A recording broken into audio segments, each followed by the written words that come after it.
Good evening and welcome to a daily debrief from the Bangkok Post, your weekday summary of the day's most popular stories. Here are the top stories on March 10th, 2022.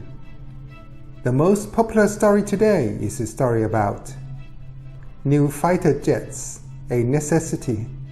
The Royal Thai Air Force has insisted on the necessity of purchasing new fighter jets to replace existing aircraft scheduled for decommissioning.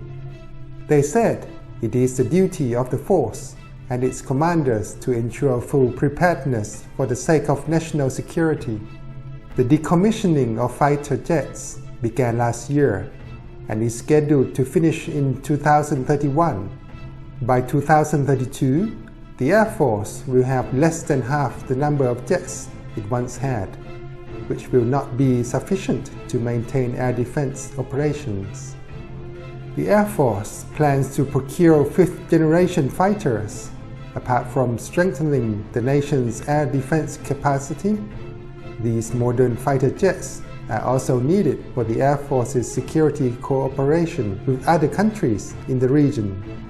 The second trending story is an opinion piece by Chachai Parasuk called "War-hit Russian economy could fold." The opinion piece says it is a new kind of war, economic war.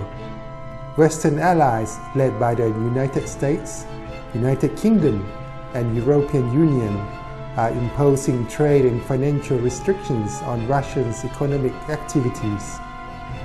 The aim is to freeze Russian assets abroad, paralyzing financial transactions, obstruct cross-border trade flow, trigger high inflation, and most of all, provoke massive unemployment. There is little doubt that the West will win this economic war against Russia in 3 to 6 months due to the huge difference in economic size. Russia might rank fourth in the terms of military might, but its economy ranked 11th in GDP at a size of 1.3 of world GDP. By contrast, the allied nations of the West have a combined economic force of 40.7% of world GDP, or 31 times larger than that of Russia's portion. However, Western allies do know how to destroy the fortress. In summary, Mr. Putin might win the physical war over Ukraine, but will lose the economic war at home. The third most viewed story is Shane Warne's body returns home to Australia. The body of Shane Warne left Thailand early today, flying back to Australia, where the cricket superstar will receive a state funeral. A private jet flew the body of Australian cricket superstar Shane Warne home to his native Melbourne Thursday, 6 days after his death at the age of 52, provoked shock and grief around the world. Carrying the cricket's greatest coffin wrapped in an Australian flag, a chartered jet landed in the evening at Melbourne's Essendon North Airport after an 8-hour flight from Bangkok.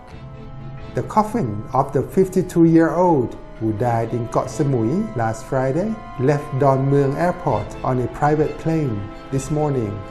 The auto spy results confirmed that the leg spin bowler, one of the greatest Test cricketers of all time, died of natural cause after a suspected heart attack. The Australian government announced the state funeral would be held on March 30th at the Melbourne Cricket Ground. Warne was discovered last Friday at a luxury villa in Koh Samui, where he was on holiday. After failing to meet friends that evening, he was taken to the Thai International Hospital Samui, but despite medical efforts, he could not be revived.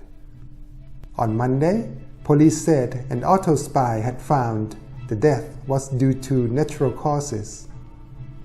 And that's all from us for now. Thanks for listening to the headlines from the Bangkok Post. Stay tuned for more. Be sure to keep up with all the latest news on bangkokpost.com website. Until next time, have a good evening and see you tomorrow.